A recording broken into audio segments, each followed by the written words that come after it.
حضور نے اپنے زمانے سے لے کر قیامت تک 5 ادوار ذکر کر دیے، ہماری پوری تاریخ اس میں ہے۔ مسند احمد ابن حنبل کی روایت ہے رحمہ اللہ، اور راوی ہے حضرت نعمان ابن بشیر رضی اللہ تعالی عنہ، تکون النبوۃ فیکم ما شاء اللہ ان تکون، مسلمانوں تمہارے مابین نبوت رہے گی جب تک اللہ چاہے کہ رہے، یعنی میں بنفس نفیس موجود رہوں گا تمہارے مابین جب تک اللہ چاہے گا۔ اس کے بعد انک میت وانہم لمیتون، اے نبی آپ کو بھی موت آئے گی اور ان کو بھی آئے گی، انتقال تو ہونا۔ فرمایا ثم یرفع اللہ اذا شاء یرفعها، پھر اللہ جب چاہے گا اس نبوت کو اٹھا لے گا، یعنی میرا انتقال ہو جائے گا، وصال ہو جائے گا صلی اللہ علیہ وسلم، وفداہ آباؤنا وامہاتنا۔ پھر دوسرا دور آپ نے فرمایا ثم تکون خلافتا علی منہاج النبوۃ، پھر دور ہوگا خلافت کا جو نبوت کے نقش قدم پر ہوگی۔ یہ الفاظ بڑے اہم ہیں، عام طور پر ہمارے ہاں جو لفظ زیادہ معروف ہے اور بول چال میں زیادہ آتا ہے وہ خلافت راشدہ آتا ہے۔ اسے اچھی طرح نوٹ کر لیجئے، یہ اصطلاح حدیث میں نہیں آئی ہے، خلفائے راشدین کا لفظ آیا ہے، علیکم بسنتی و سنت الخلفاء الراشدین المہدیین، اے مسلمانوں تم پر لازم ہے کہ میری سنت کا اتباع کرو اور میرے خلفائے راشدین المہدیین کی سنت کا اتباع کرو، لازم ہے تم پر۔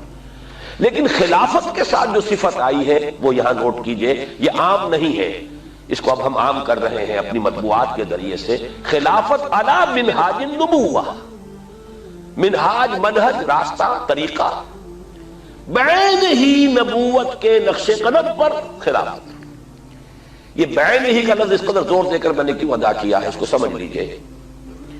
خلافت راشدہ میں وہ نظام جو محمد عربی صلی اللہ علیہ وسلم نے بنفس نفیس قائم کیا، بعین ہی، بتمام ہی، بکمال ہی، جو کا تو قائم رہا ہے۔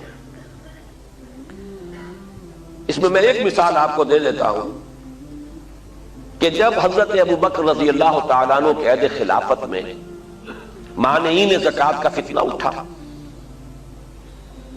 حضرت عمر جیسے شخص نے بھی رضی اللہ تعالیٰ عنہ مصلحت اندیشی کا مشورہ دیا کہ حالات کو دیکھیے، 2 محاذ پہلے کھلے ہوئے ہیں، آپ نے جیش اسامہ بھی بھیج دیا، اس لیے کہ حضور نے تیار کیا تھا۔ حضرت ابو بکر نے فرمایا کیسے ممکن ہے جو جیش اور جس کا علم دیا ہو حضور نے اپنے دست مبارک سے، میں اسے روک دوں؟ پھر جو جھوٹی نبوتوں کے دعوے دار کھڑے ہو گئے ان سے تو ہمیں لڑنا ہی ہے، ہر صورت لڑنا ہے، ان کا کفر تو بالکل واضح ہے، ازل من الشمس ہے۔ تو 2 محاذ کھلے ہوئے ہیں، مسلمانوں کے دل زخمی ہے، مورال جو ہے پست ہے حضور کے انتقال کی وجہ سے۔ اب تیسرا محاذ نہ کھولیے، رعایت کیجئے، انہوں نے اسلام کا انکار نہیں کیا، کسی جھوٹی نبوت کا اقرار نہیں کیا، نماز کو بھی مان رہے ہیں، زکوٰۃ میں بھی یہ نہیں کہہ رہے کہ زکوٰۃ نہیں دیں گے، صرف یہ کہہ رہے ہیں کہ ہم حکومت کو نہیں دیں گے، اپنے طور پر دیں گے، خرچ کریں گے۔ تو ذرا لینینسی برتیے، مصلحت کو دیکھیے، تیسرا محاذ نہ کھولیے۔ اس پر جو حضرت عمر رضی اللہ تعالیٰ عنہ کا ریئیکشن تھا، ایک تو ڈانٹ پلائی حضرت عمر کو، اور یہ مقام ہے ابو بکر کا کہ عمر کو ڈانٹ پلا سکتے تھے، صرف وہی پلا سکتے تھے صحابہ میں، اور کسی کا یہ مقام نہیں۔ اے عمر تم جاہلیت میں تو بڑے سخت تھے، کیا ہو گیا تمہیں؟ اسلام میں اتنے نرم ہو گئے، اتنی کمزوری کا مظاہرہ کر رہے ہیں۔ دوسری بات فرمائی، اور یہ ہے اصل جس کے لیے میں عرض کر رہا ہوں، ایمدن الدین وانا حی، کیا دین میں ترمیم کی جائے گی جبکہ میں ابھی زندہ ہوں؟ میرے جیتے جی دین میں ترمیم نہیں ہو سکتی۔ کس حد تک کہا ہے کہ خدا کی قسم حضور کے زمانے میں اگر یہ زکوٰۃ کے اونٹوں کے ساتھ ان کو باندھنے کی رسیاں بھی دیتے تھے، اگر یہ کہیں گے کہ اونٹ لے جاؤ رسی نہیں دیں گے تب بھی میں جنگ کروں گا۔ تو حضرت ابو بکر کی آپ دیکھیے فصاحت اور بلاغت کی بھی انتہا ہے، اس سے زیادہ تاکید کا کوئی اسلوب ہو نہیں سکتا تھا کہ اگر صرف رسی دینے سے انکار کریں گے، اب آپ بتائیے کہاں اونٹ کی قیمت، کہاں اس رسی کی قیمت؟ اتنی ترمیم بھی مجھے گوارا نہیں ہے، اور خدا کی قسم اگر کوئی اور میرے ساتھ نہیں چاہے گا میں تلے تلہ جاؤں گا اور جنگ کروں گا۔ بہرحال میں نے یہ وضاحت کی کس لیے کہ خلافت علی منہاج النبوہ، جو کا تو خلافت کا نظام ہے کہ جو قائم رہا، جسے ہم عرف عام میں خلافت راشدہ کہتے ہیں، حدیث کی اصطلاح میں خلافہ علی منہاج النبوہ، یہ نظام دوسرا تھا۔ حضور نے فرمایا یہ بھی رہے گا جب تک اللہ چاہے گا، پھر یہ بھی ختم ہو جائے گا۔ ثم یرفعہ اللہ اذا شاء یرفع، پھر اسے بھی اللہ اٹھا لے گا۔ اس کے بعد آیا تیسرا دور۔ حضور کے الفاظ کیا ہے؟ ثم تکون ملکا عاضا، پھر ایک دور آئے گا ملوکیت کا، اور اس کا وصف ہوگا کاٹ کھانے والی ملوکیت۔ عض یعض یوم یعض الظالم علی یدیہ، قیامت کے دن جو ہے ظالم اور کافر جو ہے اپنی مایوسی میں حسرت کے ساتھ اپنے ہاتھوں کو کاٹ رہے ہوں گے، ہائے ہماری شامت، ہم کس راستے پر چلتے رہے کہ آج اس انجام سے دو چار ہونا پڑا۔ عض یعض، کاٹنا، دانتوں سے کاٹنا۔ کٹکھنی ملوکیت کا دور آئے گا، فتکون ما شاء اللہ ان تکون، پھر وہ بھی رہے گی جب تک کہ اللہ چاہے گا کہ رہے۔ ثم یرفع اللہ اذا شاء یرفع، پھر اللہ تعالیٰ جب چاہے گا اسے بھی اٹھا لے گا۔ اس سے مراد کیا ہے؟ خلافت راشدہ یا خلافت علی منہاج النبوہ کے بعد جس نظام کو عرف عام میں خلافت کہا جاتا ہے، حدیث نبی نے اسے ملوکیت سے تعبیر کیا۔ خلافت تو ایک معنی میں ہم اس کو کہہ سکتے ہیں، یہ بھی میں کل اس نقطے پہ مزید گفتگو کروں گا جب خلافت کی حقیقت، اس کے شرائط بیان کروں گا، اس لیے کہ کتاب و سنت کی ٹوٹل بالادستی وہاں موجود تھی۔ خلافت بنو امیہ میں بھی تھی، خلافت بنو عباس میں بھی تھی، خلافت عثمانیہ میں بھی رہی ہے، لیکن یہ ہے کہ وہ نظام جو ہے دولت کی تقسیم کا نظام بدل گیا، اور یہ در حقیقت ملوکیت یوں سمجھیے کہ دور بنو امیہ جو ہے 90 برس ہے اس کے، یہ ٹرانزیشن کا ایک پیریڈ ہے، عبوری دور ہے۔ خلافت علی منہاج النبوہ سے ملوکیت تک پہنچتے پہنچتے ایک دن میں تو بات نہیں ہو گئی تھی نا۔ دور بنو امیہ جو ہے ٹرانزیٹری پیریڈ ہے، اصل ملوکیت جا کر جو جمی ہے وہ دور بنو عباس سے، جب محل بنے اور ٹھاٹ جمے، وہ دور در حقیقت، ورنہ اس سے پہلے عربی حضارت اور بدویت جو ہے دور بنو امیہ میں برقرار تھی، لیکن بہرحال ظالم حکومت تھی، اس میں تو کوئی شک نہیں۔ میں چند اس کے اشارے کر رہا ہوں۔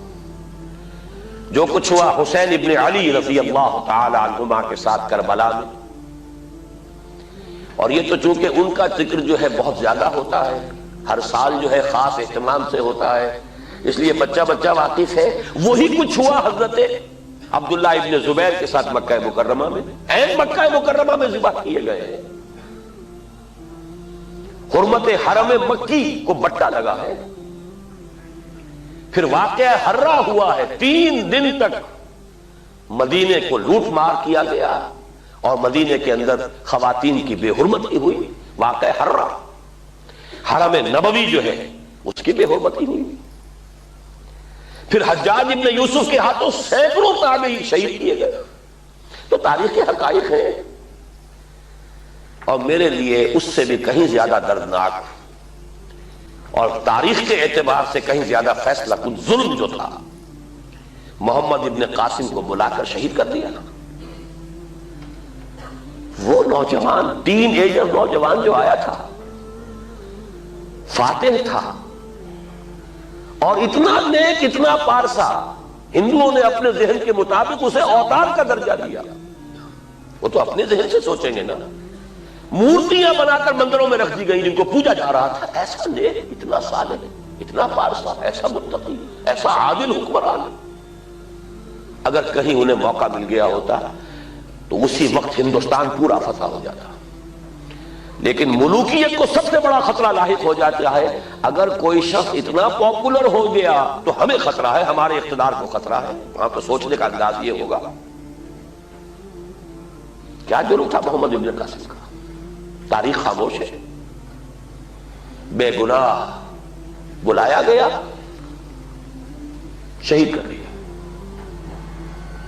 یہی ہوا بعینہ ہی موسیٰ ابن نصیر کے ساتھ رحمت اللہ علیہ، جس نے کہ شمالی افریقہ کا اکثر و بیشتر حصہ فتح کیا تھا، اور اس کے ایک ادنا کمانڈر تھے طارق ابن زیاد، طارق جو برکنارہ اندلس سفینہ سوخت، جس نے پورا جو ہے آئیبیرین پیننسولا فتح کیا ہے۔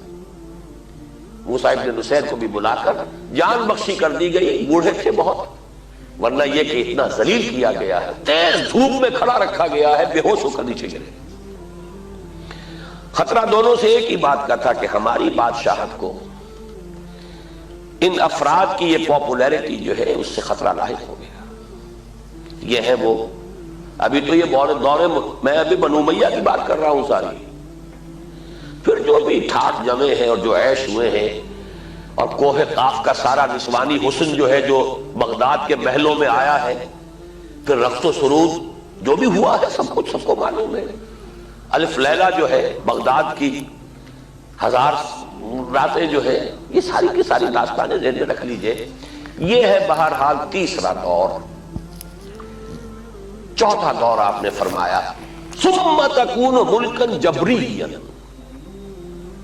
پھر ایک اور ملوکیت آئے گی اور وہ ہوگی مجبوری والی ملوکیت۔ چونکہ ہمارے پاس کوئی گواہی موجود نہیں ہے کہ اس کا فرق حضور سے پوچھا گیا ہو کہ حضور یہ دونوں ملوکیتوں کا کیا فرق ہے، ملوکیت کاٹ کھانے والی ملوکیت، اور پھر چوتھا دور ہے ملوکیت جبری ملوکیت۔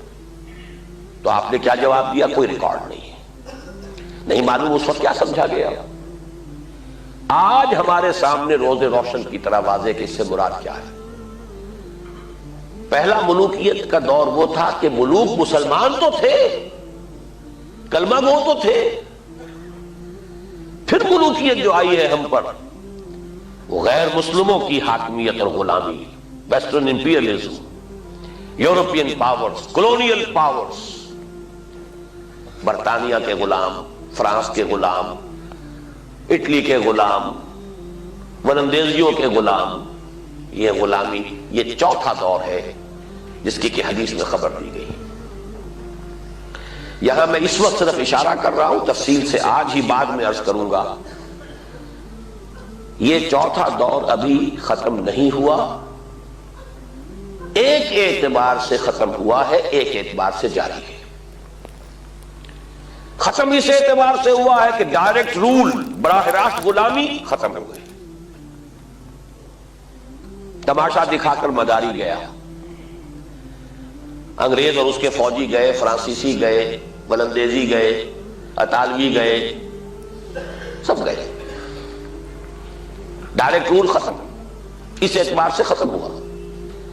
لیکن انڈائریکٹ رول برقرار ہے، رول بائی پراکسی یا ریموٹ کنٹرول، سب ان کے شکنجے میں، ہماری معیشت ان کے شکنجے میں، ہمارے وسائل ان کے قبضے میں، ہمارے ذہن ان کے قابو میں۔ اور اب تو جس درجے CNN اور نہ معلوم کس کس کے ذریعے سے ہمارے ذہنوں کے اوپر جو بھی جبر آ رہا ہے، کہاں بچ کر جائے گا؟ کون بچ سکے گا؟ پھر یہ کہ اس سے پہلے ابھی ہم تہذیبی انداز میں غلام، علم میں بھکاری، ٹیکنالوجی میں بھکاری، ان کے دست نگر۔ تو در حقیقت یہ چوتھا دور جزوی طور پر ختم ہوا ہے، لیکن در حقیقت معنوی اعتبار سے ابھی اس کا تسلسل جاری ہے۔ میں نے اکثر جگہوں پر اس کو کراچی کے حوالے سے بیان کیا۔ کراچی میں لانڈھی، کورنگی، شاید یہی معاملہ ہوگا، اور جو یہ نیو کراچی وغیرہ میں بھی جو بس سٹاپس آتے ہیں، 3 نمبر، پھر 3.5 نمبر، پھر 4 نمبر، پھر 4.5 نمبر، پھر 5 نمبر۔ تو ہم 4.5 نمبر پر کھڑے ہیں اس وقت۔ چوتھا دور ایک درجے میں ختم ہوا ہے، ایک درجے میں ابھی باقی ہے، اس پر میں بعد میں عرض کروں گا۔ اور ابھی جو اس کا آدھا حصہ باقی ہے وہ پہلے سے کہیں زیادہ تلخ ہے، اس کے شدائد اور مصائب پہلے سے کہیں بڑھ کر ہوں گے، لیکن وہ میری گفتگو میں بعد میں آئے گی بات۔ اب آئے ہم آخری دور پر، حضور نے فرمایا بہرحال اس کو بھی ختم ہونا ہے۔ ثم یرفعہ اللہ اذا شاء یرفع، پھر اس دور کو بھی اللہ اٹھا لے گا جب چاہے گا کہ اٹھا لے گا۔ ثم تکون خلافتا علی منہاج النبوہ، پھر دور آئے گا خلافت علی منہاج النبوہ کا۔ یہ ہے وہ نوید جاں فضا